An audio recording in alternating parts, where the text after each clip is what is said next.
ಬೆಂಗಳೂರಿನ ಪ್ರಸಿದ್ಧ ಬನಶಂಕರಿ ದೇವಸ್ಥಾನದಲ್ಲಿ ಅಮ್ಮನವರಿಗೆ ತುಪ್ಪದ ದೀಪ ಹಚ್ಚಲು ಹೆಣ್ಣು ಮಕ್ಕಳು ಅಡಿಕೆ ತಟ್ಟೆಗಳನ್ನ ಬಳಕೆ ಮಾಡಲಾಗ್ತಾ ಇತ್ತು. ಇದರಿಂದ ಸಾಕಷ್ಟು ಘನತ್ಯಾಜ್ಯ ಉಂಟಾಗ್ತಾ ಇದ್ದಿದ್ರಿಂದ ಇದೀಗ ಅಡಿಕೆ ತಟ್ಟೆಗಳನ್ನ ಬ್ಯಾನ್ ಮಾಡಿದ್ದು ಕಸದಿಂದ ರಸ ಮಾಡಲು ಬನಶಂಕರಿ ದೇವಸ್ಥಾನದ ಆಡಳಿತ ಮಂಡಳಿ ಮುಂದಾಗಿದೆ. ಹೌದು, ಬನಶಂಕರಿ ದೇಗುಲಕ್ಕೆ ಪ್ರತಿದಿನ ಸಾವಿರಾರು ಜನ ಭಕ್ತಾದಿಗಳು ಬರ್ತಾರೆ. ಅಲ್ಲದೆ ದೇವಸ್ಥಾನದಲ್ಲಿ ಸಾವಿರಾರು ಜನರು ಭಕ್ತಿ ಭಾವದಿಂದ ಹಲವು ನಂಬಿಕೆಗಳನ್ನ ಇಟ್ಕೊಂಡು ತಾಯಿಗೆ ತುಪ್ಪದ ದೀಪಗಳನ್ನ ಹಚ್ಚಿ ಪೂಜೆಯನ್ನ ಸಲ್ಲಿಸ್ತಾರೆ.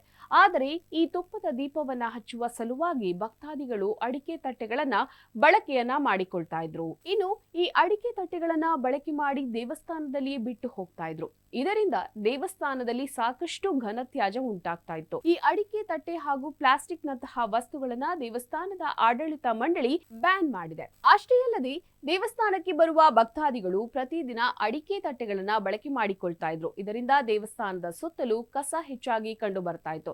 ಹೀಗಾಗಿ ದೇವಸ್ಥಾನದ ಆಡಳಿತ ಮಂಡಳಿ ಅಡಿಕೆ ತಟ್ಟೆ ಹಾಗೂ ಪ್ಲಾಸ್ಟಿಕ್ ಬ್ಯಾನ್ ಮಾಡಿದ್ದು ದೇವಸ್ಥಾನಕ್ಕೆ ಬರುವ ಭಕ್ತಾದಿಗಳಿಗೆ ಇದನ್ನ ಸೂಚಿಸಲಾಗಿದೆ. ಇದು ಒಂದು ಕಡೆಯಾದ್ರೆ ಮತ್ತೊಂದು ಕಡೆ ದೇವಸ್ಥಾನದಲ್ಲಿ ಸಂಗ್ರಹಣೆ ಆಗುವ ಕಸದಿಂದ ಗೊಬ್ಬರ ತಯಾರಿಸಲು ದೇವಸ್ಥಾನ ಆಡಳಿತ ಮಂಡಳಿ ಮುಂದಾಗಿದೆ.